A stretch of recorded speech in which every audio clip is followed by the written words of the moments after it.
हमारा कमर में सरिया पेन्हावये राजा जी। हमारा कमर में सरिया पेन्हावये राजा जी। दिलवा के कारा से लागल बा बतावये राजा जी। दिलवा के कारा से लागल बा बतावये राजा जी। दिलवा के कारा से लागल बा। नमस्कार, प्रणाम। हम वीर बहादुर महावीर मतवाला रउआ लोग के चरण में स्पर्श करतानी। जैसे कि रउआ लोग इस चैनल पर कॉमेडी देखे के मिली, जो कि हमारा टीम रहे तो हम लोग कॉमेडी के ऊपर काम कैले बानी जा कुछ, लेकिन सब टीम अब अपना अपना कमाए धमाए के चक्कर में बाहर चल गए लोग से हम अकेला पड़ गए। नहीं तो हम अब का करें, कहने कि चलो हम भी कुछ लिखी गाई। तो जरूरी बा कि चले रउआ लोग अपन दुलार प्यार दिहे वीर बहादुर के ऊपर। अगर कोनो गलती होखे तो घर के छोट बालक भाई समझ के माफ़ कर दे हम लोग। और चलिए यही गाना के लिखले बानी, भक्ति गाना। चलिए आई देखावतानी, गावतानी, सुनावतानी। बढ़िया लगी तो लाइक शेयर कमेंट जरूर करब लोग।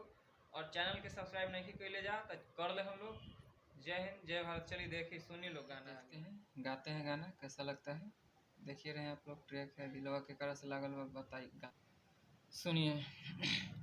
दुर्गा मैया के आरती गावे ये सखिया। दुर्गा मैया के आरती गावे ये सखिया। साँझ होई गइल चल दिया बारे ये सखिया। साँझ होई गइल चल दिया बारे ये सखिया। साँझ होई गइल चल दिया। अब आते हैं दूसरा में। सातो बहिन अइली आंसू हमारा घरवा। देखनी के साथे रहे मैया जी के बाघवा। मैया जी के बाघवा। सातो बहिन अइली आंसू हमारा घरवा। देखनी के साथे रहे मैया जी के बाघवा। त हमारा मैया के पैया पखारे ये सखिया। दुर्गा मैया के पैया पखारे ये सखिया।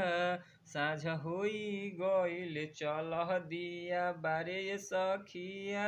साँझ होई गइल चल दिया बारे ये सखिया। साँझ होई गइल चल दिया। अब आते हैं तीसरा स्टेप में, सुनिए क्या है। महिमा महान बाटे माई से रोवाली के। दुख सब हरली हैं घर घर जाई के। घर घर जाई के। महिमा महान बाटे माई से रोवाली के। दुख सब हरली हैं घर घर जाई के। त चल के मैया के चुनरी ओढ़ावे सखिया। चल के मैया के चुनरी ओढ़ावे सखिया।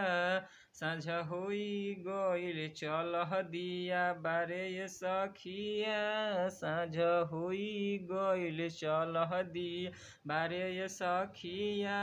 साँझ होई गइल चल दिया। अब चौथा है अंतरा, सुनिए क्या है इसमें। लड़की कहते हैं,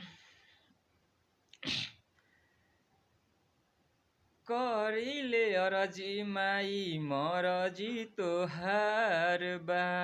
हमारा महावीर के वरदी से प्यार बा। वरदी से प्यार बा।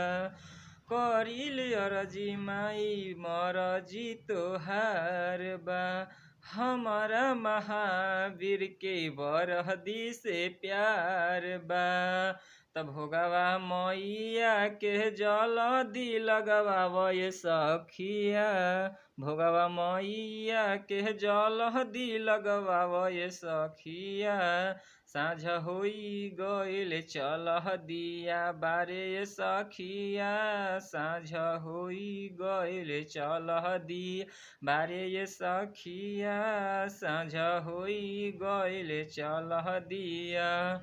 सो गाइस यही है हमारा गाना। अगर आप लोगों को अच्छा लगे तो प्लीज़ शेयर कीजिए, कमेंट कीजिए और लाइक सब्सक्राइब कीजिए हमारे चैनल को। चूँकि हम पहले ही बता दिए हैं कि हमारा ये चैनल कॉमेडी का चैनल। लोग गाना सुननी कैसन लागल जरूर बताए लोग।